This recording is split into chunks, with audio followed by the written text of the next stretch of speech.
President Trump has a demand for Ukraine. I told them that I want the equivalent, like $500 billion worth of rare earth, and they've essentially agreed to do that. So at least we don't feel stupid. Ukraine hasn't essentially agreed to do that, but it's claimed Donald Trump wants 50% of Ukraine's mineral resources in return for past military aid and future security guarantees. He claims, without evidence, the US has already spent $350 billion. Available data suggests the figure is actually $120 billion. Last year, President Zelensky did say foreign firms may get access to some of Ukraine's natural resources after the war. This month, he said the Americans helped the most and therefore the Americans should earn the most. But he has a limit. You will write down some guarantees and we will write a memorandum with some percentages.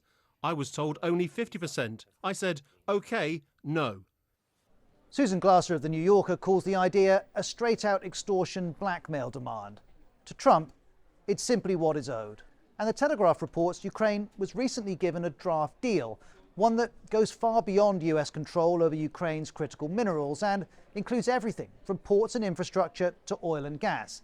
The Telegraph says this amounts to a higher share of Ukrainian GDP than reparations imposed on Germany after the First World War. And there are reasons why the US would want Ukraine's resources. China recently banned the exports of several minerals and metals to the US. Ukraine could be an alternative source. One assessment says it has great potential to become the mineral superpower in Europe. That includes graphite, used in batteries and nuclear reactors, and lithium, also used in batteries. Both are considered critical to the US economy and national security. Ukraine also has rare earth elements used in electronics and clean energy. But accessing these resources is not straightforward. Some are in territory controlled by Russia, others are close to the front line, and across Ukraine, there are challenges. Mining is an ecosystem.